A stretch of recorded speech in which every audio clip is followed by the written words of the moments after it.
October 2014ला मला dengue झाला आणि दिवसागणिक माझी तब्येत खालावत गेली. मी ICUत ॲडमिट झाले आणि 7 ऑक्टोबरला माझं डोकं आणि डोळे प्रचंड दुखत होते. हळूहळू सगळं ब्लर दिसायला लागलं. दृष्टी कमकुवत होत होत होत अवघ्या 4 तासात 2ही डोळे गेले आणि दृष्टी शून्य.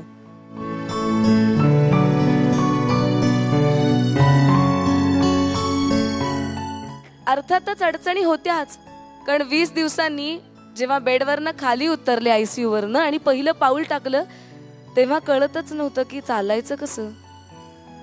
कारण इतके दिवस हुंदडायचे, गाड्यांवरनं फिरायचे, मजा करायचे, 100 रंग बघायचे.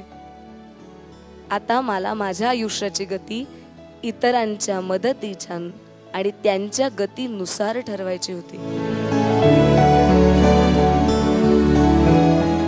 या सगळ्यांनी काही केलं असेल ना तर पहिल्यांदा त्यांनी डोळे मिटून माझी घरं चालून बघितलेली आहेत. त्यामुळे काय झालं की माझ्या समोर येणारे अडथळे कमी झाले, माझ्या समोरचे उपाय वाढलेले होते, उत्तरं वाढलेली होती. कारण माझ्या वेदना त्यांनी सहवेदना म्हणून समजून घेतल्या होत्या आणि हीच गोष्ट महत्वाची असते.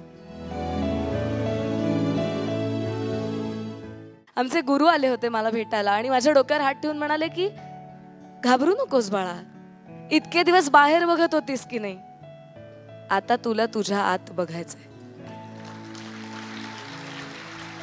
दुसरी महत्वाची गोष्ट त्यांनी सांगितली की असं समज की मेडिटेशन करताना काय करतो आपण, सांग, डोळे मिटून घेतो ना. मग काही वर्ष तुला ध्यानस्थ अवस्थेत राहायचंय आणि लक्ष केंद्रित करून आयुष्य जगायचंय.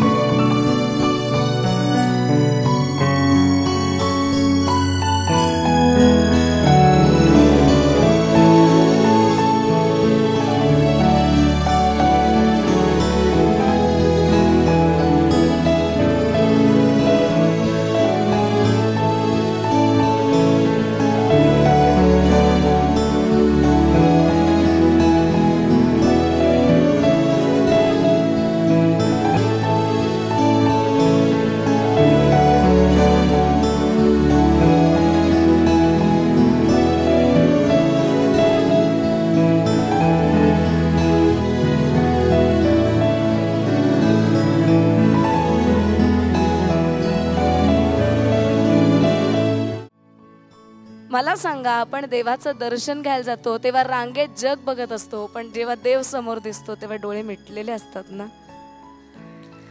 जेव्हा फुलं आपण हुंगून घेतो, सगळ्या हातात चाफ्याची फुलं दिली तर डोळे मिटतात की नाही आपोआप. मग तसंच आहे, अडचणींची रांग असली ना तरी काय फरक पडतो, जेव्हा शब्द समोर येऊन उभे राहतात तेव्हा दर्शन घ्यायचं तर डोळे मिटलेलेच बरे. की दुःखालाही चिमटीमध्ये धरता येते आणि त्याचे फुलं पाखरू करता येते. चिमटी म्हणजे काय आहे, छान दिसणं असं म्हणतो ना आपण. मग लक्षात आलं की येऊ देत की सगळे नकारात्मकतेचे सुरवंट, सौंदर्याच्या चिमटीत ते बंद केले ना की त्याचं फुलपाखरूच होतं आणि आयुष्य देखणं होतं. आणि सगळ्यात महत्वाची गोष्ट या सगळ्यामध्ये लक्षात आली की आपली दुःख मोठी नसतात हो. प्रत्येकाचं मोठं दुःख बघितलं ना की आपल्याला लक्षात येतं की आपलं दुःख केवढं छोटं आहे. मग लक्षात आलं की माझे तर फक्त डोळेच गेलेत.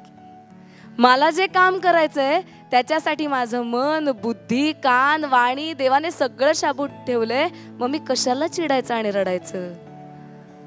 मग नाहीच रडायचं, लढायचं आणि लढताना सुद्धा हसायचं. आयुष्याचं सौंदर्य तसं अनुभवायचं.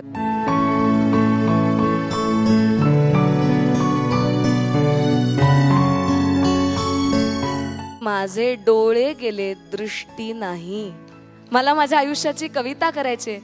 दुःखाने टोचत बसत मला कायर नाही व्हायचंय, तर दुःखांनाही गुणगुणत ठेवत मला शायर व्हायचंय.